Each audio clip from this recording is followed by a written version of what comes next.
Hello बच्चों। तो कैसे आप लोग? उम्मीद करते हैं कि आप सभी लोग बेहतरीन होंगे और अपनी पढ़ाई लगातार से कर रहे होंगे। तो बच्चों, आज के सेशन में आपका स्वागत है। और आज के सेशन में हम लोग पढ़ने वाले हैं कि किस तरीके से आक्सीय अवस्था को ज्ञात करते हैं। काफी बेहतरीन टॉपिक है और काफी ज्यादा पूछा जाता है। इससे कई सारे न्यूमेरिकल्स आते हैं जो आपके पेपर में एग्जाम में पूछे जाएंगे। तो इसलिए क्या होता है, सबसे पहले इसको टॉपिक को बेहतरीन तरीके से क्या करेंगे, कवर करेंगे। अरे तो सबसे पहले हेडिंग हम डाल लेंगे आक्सीकरण संख्या। कॉपी पेन निकाल लीजिएगा और हेडिंग यस लेंगे आक्सीकरण संख्या। कई सारे बच्चों के मन में सवाल उठता है कि आखिरकार सर आप बोर्ड पर पहले लिखते क्यों हैं, साथ में लिखा करो। तो हम बता दें आपको, साथ में लिखने से क्या होता है, वीडियो जो होता है काफी ज्यादा लंबा हो जाता है और बच्चे उतना समय नहीं दे पाते हैं। किसी की वजह से डाटा उतना अवेलेबल नहीं है, तो ऐसे क्या होता है, प्रॉपर रूप से वो क्लास नहीं ले पाते हैं। तो ऐसे बच्चों के लिए हम करते क्या है, वीडियो को छोटा करने की कोशिश करते हैं और जिससे क्या होता है, उनकी क्लास जो होती है वो जल्दी से कवर हो जाती है और आपको प्रॉपर रूप से अच्छे तरीके से समझाने की कोशिश करते हैं। क्योंकि हर एक टीचर अपने आप में बेहतरीन होता है, लाख कोशिशें करता है कि बच्चों के वैसे जहन में चीजें बैठ जाएं, अच्छे से चीजों को समझ में आ जाए। तो यही प्रयास हमारा भी है और आपको आगे बेहतरीन तरीके से चीजें मिलती रहेंगी। तो ऐसे आपका इस चैनल से जुड़ने के लिए विशेष रूप से स्वागत है। तो बच्चों, समझते हैं कि आक्सीकरण अवस्था क्या होती है, किस तरीके से आक्सीकरण अवस्था निकाली जाती है। तो आज के वीडियो में तो हम आपको बताएंगे कि आक्सीकरण अवस्था क्या होती है सबसे पहले। फिर आपका जो सेकंड वीडियो आएगा उसमें हम बताएंगे कि आक्सीकरण अवस्था को कैसे निकाला जाता है, किस तरीके से अलग अलग यौगिकों में अलग अलग तत्वों की आक्सीकरण अवस्थाओं को किस तरीके से निकालते हैं और आक्सीकरण अवस्था को निकालने के क्या क्या रूल होते हैं।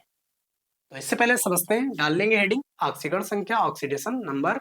तो बता दें, किसी तत्व की जो ऑक्सीकरण अवस्था होती है, क्या हमने बताया, किसी तत्व की जो ऑक्सीकरण अवस्था होती है वो उस तत्व पर उपस्थित आवेशों की संख्या होती है, वो चाहे आवेश धनावेश हो या फिर ऋणावेश हो।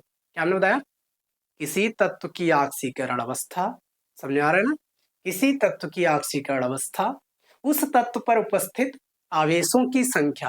अब वो आवेश क्या होता है, धनावेश भी हो सकता है और ऋणावेश भी हो सकता है। तो आवेशों की संख्या होती है, इसी को क्या कहते हैं, ऑक्सीकरण अवस्था कहते हैं। तो इस तरीके से परिभाषा आप लिख सकते हो। सेकंड परिभाषा क्या लिखेंगे अथवा में, अगर ये आपको नहीं ऐसे अच्छी लग रही है तो ये परिभाषा लिख सकते हो, किसी अणु में किसी परमाणु की, क्या मतलब है, किसी अणु में किसी परमाणु पर उपस्थित इलेक्ट्रॉन की जो संख्या गिनी जाती है, काउंट की जाती है, किसी अणु में किसी परमाणु पर उपस्थित जो इलेक्ट्रॉनों की संख्या को क्या करते हैं, हम लोग काउंट करते हैं। तो उस परमाणु पर जो फार्मल आवेश प्रतीत होता है, फार्मल आवेश चाहे धनावेश हो या फिर ऋणावेश, जो फार्मल आवेश प्रतीत होता है, इसी आवेश को उस यौगिक में उस परमाणु की ऑक्सीकरण अवस्था कहते हैं। फिर हम बात करें ऑक्सीकरण अवस्था निकालने के दो रूल होते हैं। तो ऑक्सीकरण अवस्था समझने के लिए दो रूलों को आप विशेष रूप से याद रखिएगा।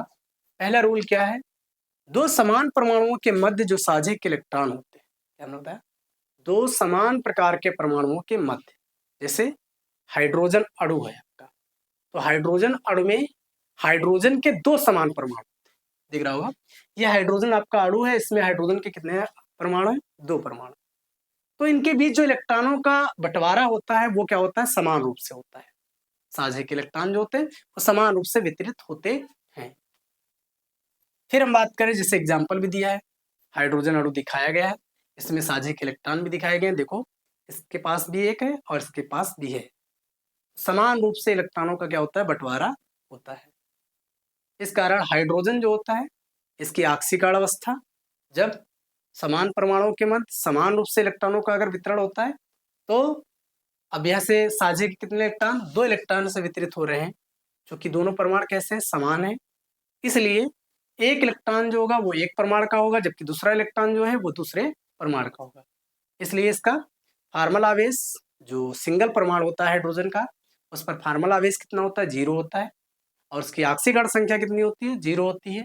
और इधर भी जो दूसरा परमाणु है उसके हाइड्रोजन में जो फार्मल आवेश होगा वो 0 होगा और ऑक्सीकरण अवस्था कितनी हो, जो 0 होगी। ठीक, तो क्या हमने बताया, तो अगर समान रूप से परमाणु वितरित हो रहे हैं, इलेक्ट्रॉन वितरित हो रहे हैं, तो उनकी ऑक्सीकरण अवस्था फार्मल आवेश क्या होता है, समान ही होता है, 0 ही रहेगा।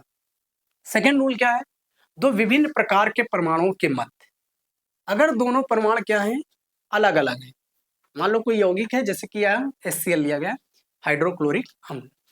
तो हाइड्रोक्लोरिक अम्ल में दो विभिन्न प्रकार के परमाणु हैं, एक हाइड्रोजन दिख रहा है और एक क्या है, क्लोरीन है। तो दो विभिन्न प्रकार के परमाणुओं के मध्य स्थित साझे के इलेक्ट्रॉन अधिक विद्युत ऋणात्मक परमाणु को माना जाता है। साझे के जो इलेक्ट्रॉन होते हैं वो अधिक विद्युत ऋणात्मक परमाणु को माना जाता है। विद्युत ऋणात्मक क्या होता है बच्चों, परिभाषा लिख सकते हो विद्युत ऋणात्मक की, किसी यौगिक के परमाणु द्वारा साझा किए गए, क्या हमने बताया, किसी यौगिक के परमाणु द्वारा साझा किए गए इलेक्ट्रॉनों को अपनी ओर खींचने की जो कैपेसिटी है, कैपेबिलिटी है, उसी को हम क्या कहते हैं, विद्युत ऋणात्मकता कहते हैं। तो जैसा कि एग्जाम्पल में दिखाया गया है, HCl अणु में सबको पता है हाइड्रोजन और क्लोरीन के परमाणु होते हैं। इन दोनों परमाणुओं के मध्य स्थित साझे के दो इलेक्ट्रॉन स्थित होते हैं। इनके बीच साझे के कितने इलेक्ट्रॉन स्थित होते हैं, दो इलेक्ट्रॉन स्थित होते हैं। दिख रहा होगा कितने ऐसे स्थित हैं, दो इलेक्ट्रॉन स्थित हैं। क्लोरीन परमाणु हाइड्रोजन से अधिक विद्युत ऋणात्मक होता है। क्यों? क्योंकि क्लोरीन का आपको इलेक्ट्रॉनिक विन्यास करना आता है 2,8,7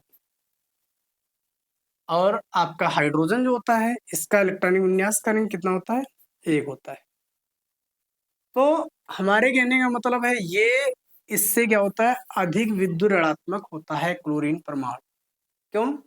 क्योंकि ये क्या करता है, इसको एक आवश्यकता होती है अपनी कक्षा को पूर्ण करने के लिए, इसलिए ये एक इलेक्ट्रॉन को आकर्षित करता है।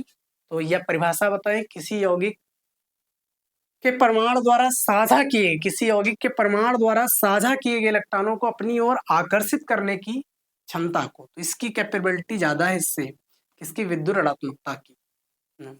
तो अतः सेकेंड रूल के अनुसार कह सकते हो, द्वितीय नियम के अनुसार कह सकते हो, क्लोरीन परमाणु जो है, अतः सेकेंड रूल के अनुसार कह सकते हैं साझे के दोनों इलेक्ट्रॉन क्लोरीन परमाणु के ही ओर गिने जाते हैं, जैसा कि आपको एग्जांपल में दिख रहा होगा। दोनों के साझे के जो इलेक्ट्रॉन होते हैं वो किसकी तरह गिने जाते हैं, क्लोरीन परमाणु की ओर गिने जाते हैं। इस कारण हाइड्रोजन परमाणु पर भी कितना आवेश होता है, प्लस आवेश होता है। हाइड्रोजन पर कितना आवेश होता है, प्लस आवेश होता है। और क्लोरीन पर भी कितना आवेश होता है, प्लस माइनस आवेश होता है। क्यों ये माइनस आवेश क्लोरीन पर क्यों होता है, क्योंकि ये साझे के इलेक्ट्रॉनों को अपनी ओर, अधिकतम इलेक्ट्रॉन को क्या करता है, ग्रहण करता है। क्या करता है, अधिकतम इलेक्ट्रॉन को क्या करता है, ग्रहण करता है। और जबकि ये इलेक्ट्रॉन अपना क्या कर रहा है, इसको दे रहा है। तो इसलिए ऐसा क्या होता है, इसकी जो आक्सीकरण अवस्था होती है हाइड्रोजन की +1 होती है और क्लोरीन की आक्सीकरण अवस्था कितनी होती है, -1 होती है। और हमने बताया जो आवेश उस पर प्रतीत होगा वही उसका क्या कहलाएगा, फॉर्मल आवेश कहलाएगा, और वही उसकी क्या कहलाएगी, आक्सीकरण अवस्था कहलाएगी। इसलिए HCl में हाइड्रोजन के आक्सीकरण अवस्था +1 और उस पर जो फॉर्मल आवेश होगा वो +1 होगा, और जबकि क्लोरीन की आक्सीकरण अवस्था -1 और उस पर जो फॉर्मल आवेश होगा वो कितना होगा, -1 होगा। उम्मीद करते हैं आपको बेहतरीन तरीके से समझ में आया होगा कि आक्सीकरण अवस्था क्या होती है। तो आपको नेक्स्ट वीडियो में मिलते हैं, आपको बताएंगे आक्सीकरण अवस्था को निकालने के क्या क्या रूल होते हैं। तो प्यारे बच्चों, आज की सेशन हम यहीं पर समाप्त करते हैं, मिलते हैं आपको नेक्स्ट वीडियो में, तब तक के लिए जय हिंद दोस्तों।